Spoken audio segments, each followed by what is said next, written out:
4 দিনের মধ্যে আমরা কলকাতা দখল করে নেব। গত কয়েক মাস ধরে বাংলাদেশ থেকে ভারত বিরোধী অনেক স্লোগান শুনেছি। যে কোনো মুহূর্তেই ভারত এবং বাংলাদেশের মধ্যে যুদ্ধ লাগতেই পারে। সামরিক দিক থেকে কোন দেশ বেশি শক্তিশালী, ভারত না বাংলাদেশ? কোন দেশের সেনা জওয়ান এবং আগ্নেয়াস্ত্র বেশি? দুই দেশের মধ্যে যুদ্ধ লাগলে কোন দেশের বেশি ক্ষতি হওয়ার সম্ভাবনা রয়েছে? তো চলুন তারই তুলনামূলক আজকের এই ভিডিওটির মাধ্যমে আলোচনা করব।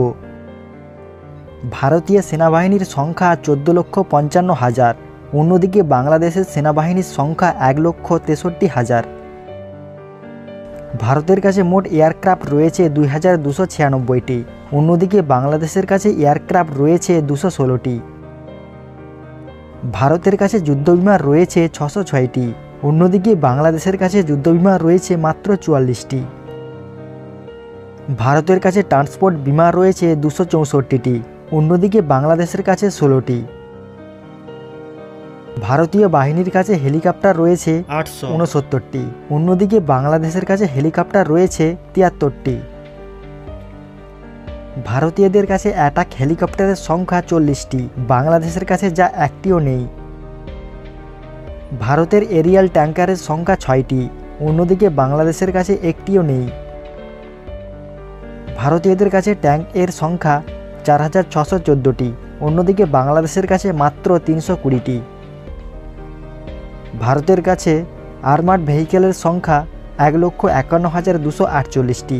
অন্যদিকে বাংলাদেশের কাছে 13,100টি। ভারতের কাছে সেলফ প্রোপেল আর্টিলারির সংখ্যা 114টি। অন্যদিকে বাংলাদেশের কাছে 27টি।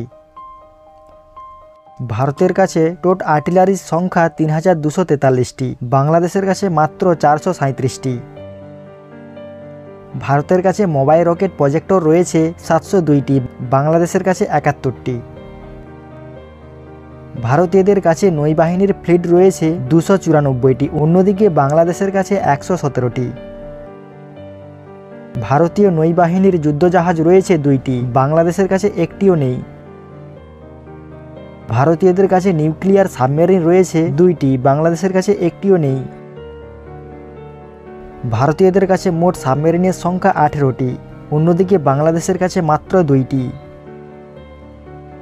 ভারতীয় নৌবাহিনীর ডেস্ট্রয়ার রয়েছে 12টি। বাংলাদেশের কাছে একটিও নেই। ভারতীয়দের কাছে পারমাণবিক অস্ত্র রয়েছে 172টি। অন্যদিকে বাংলাদেশের কাছে একটিও নেই। সেনা জওয়ান, পারমাণবিক অস্ত্র এবং বিভিন্ন আগ্নেয়াস্ত্রের প্রায় সব দিক থেকেই ভারত এগিয়ে রয়েছে। তাহলে আপনি বুঝতেই পারছেন ভারত এবং বাংলাদেশের মধ্যে যদি যুদ্ধ লাগে তাহলে কোন দেশের বেশি ক্ষতি হওয়ার সম্ভাবনা রয়েছে। তো যাই হোক, যুদ্ধ কখনো শান্তি বয়ে আনতে পারে না। যুদ্ধ লাগলে দুই দেশেরই হাজার হাজার সাধারণ মানুষের ক্ষতি হওয়ার সম্ভাবনা রয়েছে। তাই যুদ্ধ না হয়ে দুই দেশের মধ্যে শান্তি বজায় থাক, এটাই আমরা সকলেই চাই। আপনার কি মতামত তা অবশ্যই কমেন্ট করে জানাবেন। ভিডিওটি এখানেই শেষ করলাম। ধন্যবাদ।